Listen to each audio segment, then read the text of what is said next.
Saya Muhammad Ivan Ali Ridho, NIM 176101119.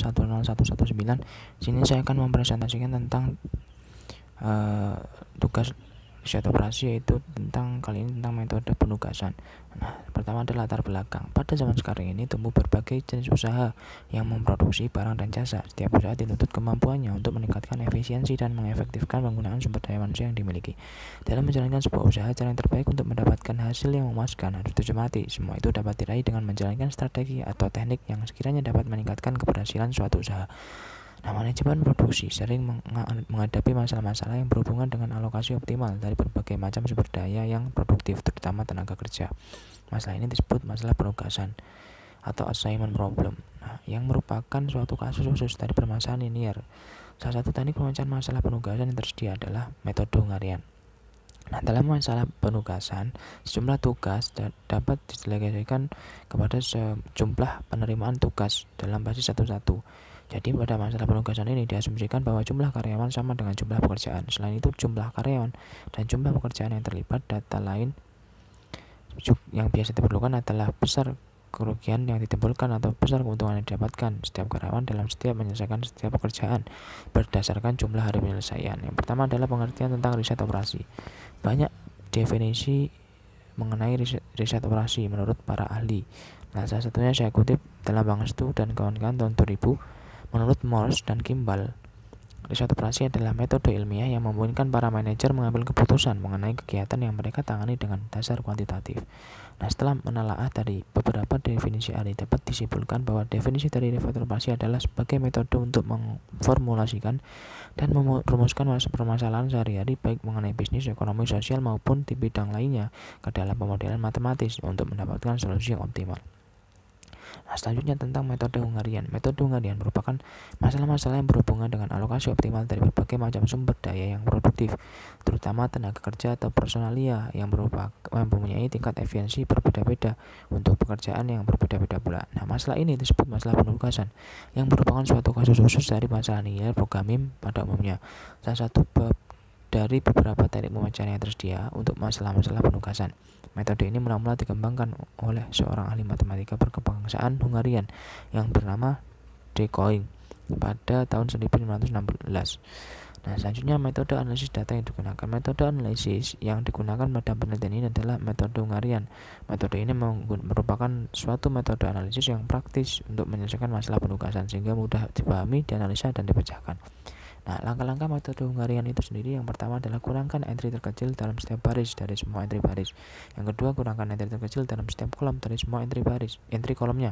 Yang ketiga, tarik garis-garis melalui baris dan kolom yang sesuai sehingga semua entry 0 dari matriks itu telah terlibat dalam semua jumlah dari garis-garis yang telah digunakan. Nah, selanjutnya metode analisis data yang kedua melakukan uji optimalitas. Yang ketiga, menentukan entry terkecil yang tidak terlewati oleh garis manapun. Yang keempat, salah satu dari perhitungan metode Hungarian yang pertama adalah matriks harus berbentuk bujur sangkar. Jadi kalau tidak bujur sangkar tidak bisa. Selanjutnya, entry-entry pada matriks harus merupakan bilangan bulat. Nah, selanjutnya langsung saja ke hasil dan pembahasan. Nah, ini CV Buah Segar adalah sebuah perusahaan yang bergerak di bidang agrobisnis buah segar yang terletak di Madiun. Nah, perusahaan ini memiliki 7 cabang untuk menjual hasil panen yang terletak di 7 kota, yaitu Tulungagung, Ponorogo, Ngawi, Kediri, Magetan, dan Cepu. Selain itu, perusahaan ini memiliki 16 karyawan, di mana diantaranya 7 karyawan kepercayaan, yaitu Joni, Dodi, Tommy, Andi, Iwan, Kuncoro, dan Wahyu. Nah, akhir-akhir ini perusahaan tersebut mengalami kerugian disebabkan oleh penurunan hasil penjualan. Oleh sebab itu, perusahaan memutuskan untuk segera mengirimkan 7 karyawan kepercayaannya ke 7 kota tersebut. Nah, mereka akan diuji kemampuan untuk segera meningkatkan hasil penjualan yang kian merosot karena persaingan yang sangat ketat dan juga menyelesaikan kendala-kendala yang timbul di masing-masing kota. Nah, dari analisis pengujian tersebut didapatkan data jumlah hari yang dibutuhkan oleh masing-masing karyawan dalam menyelesaikan kendala tersebut. Berikut adalah hasil analisis pengujian kemampuan karyawan. Nah, ini tabel 1, nama karyawan dan kota cabang, di mana 1 adalah Joni, 2 Dodi, 3 Tommy, 4 Andi, 5 Iwan, 6 Kuncoro, dan 7 adalah Wahyu. Nah, masalahnya di sini adalah bagaimana untuk mengetahui penempatan tenaga kerja yang tepat dengan jumlah hari penyelesaian kerja minimum. Nah, di sini ada beberapa langkah-langkah. Langkah yang pertama adalah menyusun tabel nama karyawan dan kota tempat cabang perusahaan seperti tabel di atas. Tabel ini tadi. Nah, selanjutnya langkah yang kedua adalah kurangkan dengan angka terkecil pada setiap baris. Nah, ini tabel kedua nih langkah penyelesaiannya. Misalkan di baris pertama, di baris Tulungagung. Nah, di situ angka terkecil adalah 20 sehingga satu baris tersebut dikurangkan dengan angka 20. Nah, di baris kedua itu angka terkecil adalah 18 sehingga baris kedua semuanya dikurangkan dengan angka 18. Begitupun seterusnya sampai baris ke-7. Nah, setelah langkah kedua selesai, lanjut ke langkah ketiga, yaitu melakukan pengurangan kolom pada kolom yang belum memuat 0 dengan cara mengurangkan dengan angka terkecil dalam kolom tersebut. Nah, hasil dari langkah kedua tadi seperti ini, dan ternyata ada kolom yang tidak memuat angka 0, yaitu kolom 3 dan kolom 7, sehingga dikurangkan dengan angka terkecil di setiap kolom, yaitu 1. Nah, langkah yang keempat, membentuk penugasan optimum, yaitu dengan menarik sejumlah garis horizontal ataupun vertikal untuk meliputi seluruh elemen bernilai 0. Jika jumlah garis sama dengan jumlah kolom, maka penugasan telah optimal. Jika tidak, maka harus direvisi. Nah, hasil dari langkah ketiga tadi tabelnya seperti ini. Nah, lalu menarik garis. Nah, yang saya kasih angka panah 1 ini berarti barisnya mendatar 1. Nah, kalau ke bawah berarti barisnya ke bawah 1 baris. Yang langkah kelima lanjut. Nah, di sini kita lihat berarti masih terdapat 6 garis saja sehingga belum optimal. Nah, maka harus dilakukan revisi. Nah, langkah kelima, melakukan revisi tabel. Gimana caranya? Yang pertama, dipilih angka terkecil yang tidak dilewati garis. Nah, pada kasus di atas ini, angka terkecil yang tidak dilewati garis adalah yaitu di antara baris Ponorogo dan Kediri. Nah, di situ angka terkecil adalah 1. Nah, lalu dikurangkan dengan angka yang tidak dilewati garis dengan angka 1. Nah, sehingga yang tidak dilewati dikurangkan dengan 1. Nah, lalu tambahkan angka yang tidak 0 yang terdapat pada persilangan garis dengan angka terkecil 1, yaitu kolom 1 dan 7.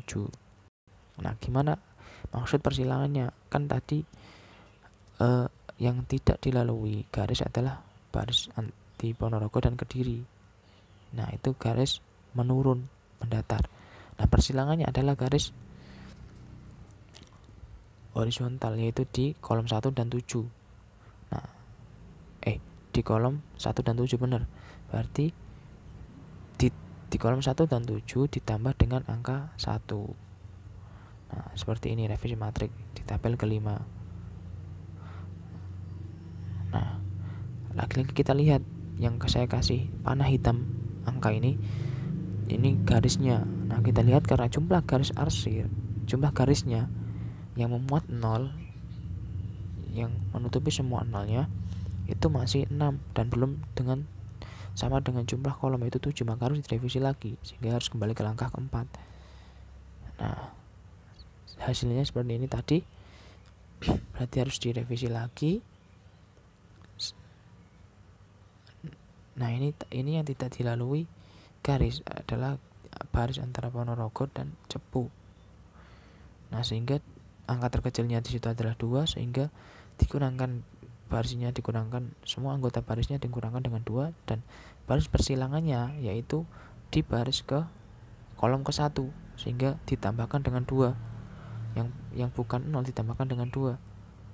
Nah, sehingga angka menjadi seperti ini di tabel ke-8. Nah, ini hasil revisi matrik kedua. Nah, selanjutnya kita tarik garis yang memenuhi angka 0 semuanya. Nah, kita tarik garis mendatar 1, garis mendatar 2, garis mendatar 3, garis ke bawah 4, 5, 6, dan ternyata ada 7 garis yang sudah memenuhi semua elemen 0. Nah, karena sudah 7 berarti penugasan telah optimal. Nah, sehingga dapat dihasilkan tabel penugasan karyawan di tabel ke-9, yaitu seperti ini. Di mana kota Tulungagung yang ditempatkan adalah Iwan dengan waktu penyelesaian selama 20 hari, Trenggalek Dodi selama 18 hari, Ponorogo Joni selama 15 hari, Ngawi Andi selama 19 hari, Kediri Wahyu selama 17 hari, Magetan yang ditempatkan adalah Kuncoro selama 14 hari, Cepu Tommy selama 16 hari, sehingga total waktu yang penyelesaian masalah yang diperlukan adalah 19 hari. Nah, kesimpulannya berdasarkan di atas kita dapat menarik kesimpulan bahwa penempatan karyawan yang dilakukan sebelumnya oleh perusahaan belum tepat dari segi jumlah hari. Nah, baru kemudian setelah dihitung menggunakan metode penugasan diperoleh minimalisasi jumlah hari yang diperlukan, yaitu 119 hari untuk 7 karyawan. Dengan demikian memakan waktu lebih sedikit jika dibandingkan dengan sebelum menggunakan metode harian. Nah, dari di atas juga saran saya yaitu bagi seorang pemimpin perusahaan hendaknya dapat mengambil keputusan untuk menentukan waktu pekerjaan yang efektif dan efisien, dan sangat diperlukan karena jika tidak itu dapat mengakibatkan dampak yang kurang baik bagi keberlangsungan perusahaan ke depannya. Nah, sekian presentasi yang dapat saya sampaikan. Mohon maaf jika kurang lebihnya saya mohon maaf. Terima kasih. Wassalamualaikum warahmatullahi wabarakatuh.